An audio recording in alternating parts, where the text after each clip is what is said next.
জানিয়ে দিব এই মুহূর্তে আমাদের হাতে এসেছে গুরুত্বপূর্ণ আপডেট আন্তর্জাতিক সংবাদের শিরোনাম। শুরুতেই থাকছে ইরান কেন ভারতীয়দের জন্য ভিসামুক্ত ভ্রমণ স্থগিত করল। এবারে জানিয়ে দিব নাইজেরিয়ার ব্রিগেডিয়ার জেনারেলকে হত্যার দাবি জিহাদিদের। এদিকে রুশ ড্রোন হামলা প্রতিরোধের সক্ষমতা নেই ইউরোপের। আরও জানাবো শান্তি আলোচনায় মার্কিন সম্পৃক্ততা বাড়াতে তুরস্কে যাচ্ছেন জেলেনস্কি।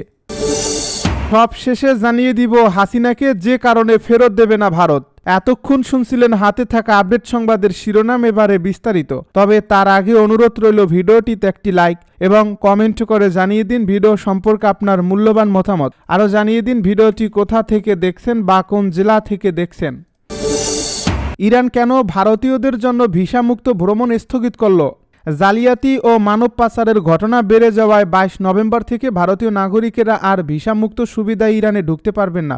পর্যটন বৃদ্ধির লক্ষ্যে ইরান 2024 সালের ফেব্রুয়ারিতে ভারতীয় নাগরিকদের জন্য ভিসামুক্ত সুবিধা চালু করেছিল। ওই সুবিধা চালুর পর থেকে বেশ কয়েকটি ঘটনা সামনে এসেছে। দেখা গেছে চাকরির মিথ্যা প্রতিশ্রুতি দিয়ে বা অন্যান্য দেশের ট্রানজিটের আশ্বাস দিয়ে ভারতীয়দের ইসলামিক প্রজাতন্ত্রে প্রলুব্ধ করা হয়েছিল। এ কারণে তেহরান এই পদক্ষেপ নিয়েছে। ভারতে অবস্থিত ইরানি দূতাবাস এক্সে এক পোস্টে বলেছে, ভারতীয় পর্যটকেরা এখনও ইরানের সহজেই ভিসা নিয়ে যেতে পারবেন। 22 নভেম্বর থেকে যে নতুন নিয়মে তাদের জন্য ভিসা বাতিল করার কথা ছিল সেটি আপাতত স্থগিত রাখা হয়েছে। এতে বলা হয়েছে এই তারিখ থেকে সাধারণ পাসপোর্টধারী ভারতীয় নাগরিকদের ইসলামিক প্রজাতন্ত্র ইরানের ভূখণ্ডে প্রবেশ বা ট্রানজিটের জন্য ভিসা নিতে হবে। নাইজেরিয়ার ব্রিগেডিয়ার জেনারেলকে হত্যার দাবি জিহাদিদের। নাইজেরিয়ার চাদ অঞ্চলে জিহাদি গোষ্ঠীগুলোর বিরুদ্ধে লড়াইয়ের নেতৃত্ব দানকারী একজন ব্রিগেডিয়ার জেনারেলকে হত্যা করেছে ইসলামিক স্টেট সমর্থিত একটি জিহাদি গোষ্ঠী। এই ঘটনায় নাইজেরিয়ান সেনাবাহিনীর একজন ঊর্ধ্বতন কর্মকর্তাকে হত্যা করা হয়েছে। পোস্টটির সঙ্গে দুটি ছবি ছিল। একটিতে ব্রিগেডিয়ার জেনারেল এম উবা মাটিতে বসে আছেন এবং অন্যটিতে ধরা পড়ার আগের তার অফিসে বসে আছে। এই ঘটনা সত্য হলে 2011 সালের পর থেকে দেশের দীর্ঘস্থায়ী জিহাদি যুদ্ধে উবা হবেন নিহত সর্বোচ্চ পদমর্যাদার কর্মকর্তা। এর আগে শুক্রবার উত্তর পূর্ব বর্নে রাজ্যের ওয়াজিরোকো শহরের কাছে আইএসডব্লিউএপি যোদ্ধারা একটি সেনা কনভয়ে অতর্কিত হামলা চালানোর পর ডাম্বোয়া শহরে নাইজেরিয়ান সেনাবাহিনীর 25তম ব্রিগেডের কমান্ডার নিখোঁজ হন। শনিবার নাইজেরিয়ার সেনাবাহিনী স্থানীয় গণমাধ্যমে উবাকে আটক খবর ভুয়া বলে উড়িয়ে দিয়েছে। তারা জোর দিয়ে বলছে জিহাদিদের বিরুদ্ধে লড়াইয়ে সেনাবাহিনীকে সাহায্যকারী একটি মিলিশিয়ার 2 সেনা এবং 2 যোদ্ধাকে হত্যার পর তিনি ঘাঁটিতে ফিরে এসেছেন। রুশ ড্রোন হামলা প্রতিরোধের সক্ষমতা নেই ইউরোপের। রাশিয়ার ড্রোন হামলার কার্যকর মোকাবেলার জন্য প্রস্তুত নয় ইউরোপ এবং নিজেদের আরও সুরক্ষিত করতে ইউক্রেনের যুদ্ধে পরীক্ষিত সক্ষমতাকে একীভূত করতে হবে। ইউরোপীয় ইউনিয়নের প্রতিরক্ষা কমিশনার আন্দ্রিউস কুবিলিউস সোমবার এমন মন্তব্য করেছেন। পোল্যান্ডের আকাশে ন্যাটোর জেট রুশ ড্রোন ভূপাতিত করার পর 27 দেশের এই ব্লক তড়িঘড়ি করে নিজেদের ড্রোন প্রতিরক্ষা ব্যবস্থার ঘাটতি পূরণের চেষ্টা করছে। ভিলনিয়াসে দেওয়া বক্তৃতায় কুবিলিউস বলেন, পোল্যান্ড সেই সঙ্গে বাল্টিক রাষ্ট্রগুলো ও রোমানিয়ার বিরুদ্ধে রুশ ড্রোন উস্কানির পর কেন আমাদের 2 বছরেরও বেশি সময় লাগলো এটা বুঝতে যে আমরা রুশ ড্রোন শনাক্ত করার জন্য এবং সাশ্রয়ী উপায়ে সেগুলো ধ্বংস করার জন্য প্রস্তুত নই। রুশরা শিখছে, আমরা কি শিখছি? পোল্যান্ডের ঘটনাকে কেন্দ্র করে ন্যাটো পূর্ব ফ্ল্যাঙ্কে অতিরিক্ত বাহিনী পাঠিয়েছে এবং আরও ড্রোন প্রতিরক্ষা ব্যবস্থা মোতায়েন করছে। শান্তি আলোচনায় মার্কিন সম্পৃক্ততা বাড়াতে তুরস্কে যাচ্ছেন জেলেনস্কি। রুশ আগ্রাসন বন্ধের কূটনৈতিক প্রচেষ্টায় যুক্তরাষ্ট্রের সম্পৃক্ততা পুনরুজ্জীবিত করতে ইউক্রেনের প্রেসিডেন্ট ভলোদিমির জেলেনস্কি বুধবার তুরস্কে যাবেন বলে জানিয়েছেন ইউক্রেনের একজন কর্মকর্তা। জেলেনস্কি বলেছেন তিনি স্থগিত শান্তি আলোচনা পুনরুজ্জীবিত করতে চান, যা এই বছর ইস্তাম্বুলে রাশিয়া ইউক্রেনের মধ্যে বেশ কয়েক দফা আলোচনা ব্যর্থ হওয়ার পর থমকে গেছে। মস্কো যুদ্ধবিরতিতে সম্মত হয়নি, বরং উল্টো ফ্রন্টে অগ্রসর হচ্ছে এবং ইউক্রেনের শহরগুলোতে বোমাবর্ষণ চালিয়ে যাচ্ছে।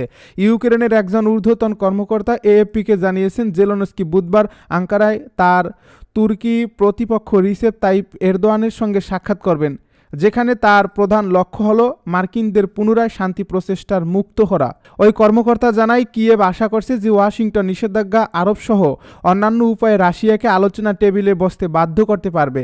বৈঠকের প্রস্তুতির সঙ্গে জড়িত ইউক্রেনের আরেকজন কর্মকর্তা বলেছেন, মার্কিন দূত স্টিভ উইটকফ তুরস্কে জেলেনস্কির সঙ্গে আলোচনায় যোগ দেবেন বলে আশা করা হচ্ছে।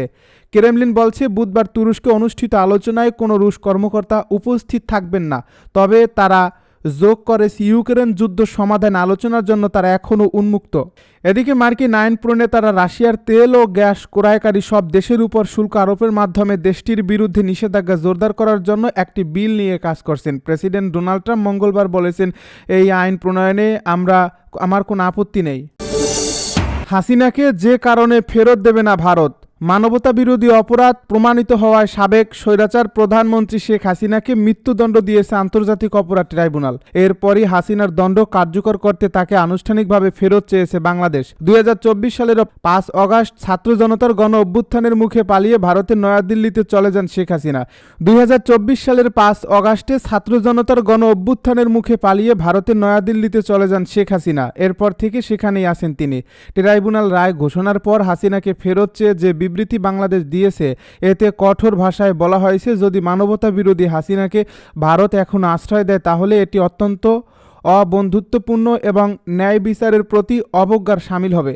তবে তা সত্ত্বেও হাসিনাকে ভারত ফেরত দেবে না বলে সংবাদ মাধ্যম আল জাজিরাকে বলছেন দিল্লির জওহরলাল নেহরু বিশ্ববিদ্যালয়ের দক্ষিণ এশিয়া বিষয়ক প্রফেসর সঞ্জয় ভরদাস। তার মতে, ভারত মনে করে হাসিনা রাজনৈতিক প্রতিহিংসার শিকার, তাই তাকে ফাঁসিতে ঝোলানোর জন্য ভারত ফেরত দেবে না। ভারত হাসিনা প্রতিহিংসার শিকার মনে করলেও জাতিসংঘের প্রতিবেদন উঠে এসেছে, হাসিনার সরাসরি নির্দেশে আইনশৃঙ্খলা বাহিনী মাত্র কয়েকদিনের মধ্যে প্রায় 1400 মানুষকে হত্যা করছে। দিল্লি বিশ্ববিদ্যালয়ের এ প্রফেসর আরও বলেছেন, ভারতের দৃষ্টিতে বাংলাদেশ এখন ভারত বিরোধীদের দ্বারা চলছে। প্রফেসর ইউনুস প্রায়শই ভারতের সমালোচনা করেছেন। যারা হাসিনাকে হটিয়ে দিয়েছে সেই বিক্ষোভকারীরা হাসিনাকে সমর্থন দেওয়ার জন্য ভারতকে দোষারোপ করে। এসবের মধ্য দিয়ে যদি হাসিনাকে হস্তান্তর করা হয় তাহলে যারা ভারত বিরোধিতা করছেন তাদের বৈধতা দেওয়া হবে বলেন এ প্রফেসর। হাসিনাকে মৃত্যুদণ্ড ও আনুষ্ঠানিকভাবে ফেরত চাওয়ার ব্যাপারে আনুষ্ঠানিক বিবৃতি দিয়েছে ভারত। দেশটি বলছে তারা হাসিনার দণ্ডের ব্যাপারে অবগত। এছাড়া বাংলাদেশের সঙ্গে ভারত ভালো সম্পর্ক চায় বলেও উল্লেখ করা হয়।